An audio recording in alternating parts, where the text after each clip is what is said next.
Alhamdulillahi Rabbil Alamin, wa salatu wa salamu ala ashrafil mursalin, nabina Muhammad wa ala alihi wa sahbihi wa man walah. Donc, comme convenu, nous allons, Inch'Allah ta'ala, parler des conditions pour mettre tout ce qui est possible de notre côté, afin qu'Allah Azza wa Jal exauce nos invocations, accepte nos invocations. Donc, comme on a dit, il y a des conditions. La première de ces conditions, c'est la sincérité. C'est le fait d'être sincère envers Allah subhanahu wa ta'ala lorsqu'on adore Allah subhanahu wa ta'ala, car on a dit l'invocation c'est deux catégories, l'invocation de l'adoration et l'invocation de la demande. Lorsqu'on adore Allah Azza wa Jalla afin que ça soit accepté d'Allah subhanahu wa ta'ala, on doit être sincère, on doit le faire pour Allah subhanahu wa ta'ala sans rien lui associer. Subhanahu wa ta'ala. Et lorsqu'on demande une chose à Allah subhanahu wa ta'ala, lorsqu'on fait l'invocation de la demande, lorsqu'on demande des choses à Allah subhanahu wa ta'ala, on doit le faire tout en sachant, en ayant la conviction qu'on a vraiment besoin d'Allah subhanahu wa ta'ala et que Allah azza wa jalla n'a pas besoin de nous et que c'est lui qui donne subhanahu wa ta'ala. Ça c'est la première condition, c'est la sincérité. La sincérité, invoquer Allah subhanahu wa ta'ala avec sincérité. La deuxième condition, c'est que dans ton invocation, tu ne demandes pas quelque chose de mauvais, tu ne demandes pas quelque chose d'interdit, tu ne demandes pas quelque chose pour faire du mal à autrui, tu ne demandes pas quelque chose pour te faire du mal à toi-même ou aux autres. Il ne faut pas que ça soit des adorations, il ne faut pas que ça soit une invocation qui va causer du tort à une personne. Comme le dit Allah Azza wa Jalla dans le verset, Ad'u rabbakum tadarru'an wa khufya innahu la yuhibbu al-mu'tadin. Allah Azza wa Jalla n'aime pas les injustes. Tu ne peux pas faire une invocation pour vouloir causer du tort à une personne. La troisième condition, c'est le fait que tu invoques Allah subhanahu wa ta'ala tout en ayant la conviction, tout en sachant que Allah Azza wa Jalla va t'exaucer. Mais si tu invoques Allah subhanahu wa ta'ala, tu demandes des choses à Allah subhanahu wa ta'ala en te disant je vais essayer l'invocation et peut-être que ça va fonctionner. Non.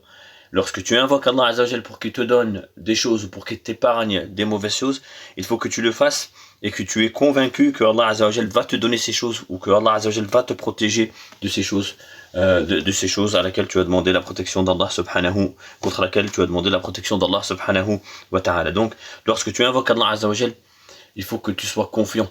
Il faut que tu saches, il faut que tu te dises Allah Azza wa Jalla va m'exaucer, Allah Azza wa Jalla va me donner, Allah Azza wa Jalla va me préserver, Allah Azza wa Jalla va m'accepter mes invocations. La quatrième condition, c'est que tu t'écartes de ce qui est mauvais. Qu'Allah Azza wa Jalla, dans le hadith, le prophète sallallahu alayhi wa sallam dit Inna Allah tayyib la yaqbalu illa tayyiba. Allah est bon et il accepte seulement ce qui est bon. Et il accepte seulement ce qui est bon. Comme il dit le prophète sallallahu alayhi wa sallam à la fin de ce hadith, il dit une personne qui a fait toutes les causes pour que ses invocations soient acceptées. Il est en voyage, il est poussiéreux, il lève ses mains vers le ciel en disant au Seigneur, mais sa monture est illicite, sa nourriture est illicite et ainsi de suite. Donc la quatrième condition, c'est le fait d'essayer de s'écarter de tout ce qui est illicite, de tout ce que Allah Azza wa Jalla n'aime pas. C'est également une condition pour que Allah Azza wa Jalla t'exauce tes invocations. Ici, dans le hadith, ça ne veut pas dire que si tu fais des choses illicites, Allah Azza wa Jalla ne t'acceptera pas, n'exaucera pas tes invocations. Mais c'est peu probable. Comme le dit le prophète sallallahu alayhi wa sallam, c'est peu probable qu'Allah exauce les invocations d'une telle personne. Même s'il a fait toutes les conditions, il a fait des causes pour que ses invocations soient acceptées, il a levé ses mains vers le ciel, il est en voyage, on sait que l'invocation du voyageur est exaucée, il a levé ses mains vers le ciel, il est poussiéreux, il est fatigué, il a levé ses mains vers le ciel, et il dit au Seigneur, c'est peu probable, comme le dit le prophète sallallahu alayhi wa sallam, qu'Allah accepte les invocations d'une telle personne. Donc parmi les conditions également, pour tout mettre de ton côté, pour qu'Allah Azza wa Jalla t'exauce tes invocations, t'accepte les invocations de l'adoration, et t'exauce les invocations de la demande, c'est de s'écarter de tout ce qui est illicite. Parmi les choses qu'on peut dire également par rapport aux invocations, c'est qu'il est permis de lever les mains pour invoquer Allah subhanahu wa ta'ala, comme le prophète sallallahu alayhi wa sallam l'a fait à Badr, avant la bataille de Badr, la nuit avant la bataille de Badr, comme le prophète sallallahu alayhi wa sallam le faisait, alayhi salatu wa sallam. Donc il est il est autorisé de faire ça. C'est même une des causes qu'Allah Azza wa Jal, pour laquelle Allah Azza wa Jal exaucera ton invocation, te donnera ce que tu vas lui demander. Parmi également les causes, c'est les moments où les invocations sont exaucées, c'est le dernier tiers de la nuit. Le dernier tiers de la nuit, les invocations sont exaucées. Après Salat al-Fajr, les invocations sont exaucées. C'est un moment où les invocations sont exaucées. Entre l'adhan, le grand appel à la prière, et l'iqama, le petit appel à la prière, les invocations sont exaucées. Le prophète sallallahu alayhi wa sallam nous l'a dit. Le meilleur moment également, un des meilleurs moments pour invoquer Allah subhanahu wa ta'ala, c'est durant le sujoud, durant la prosternation.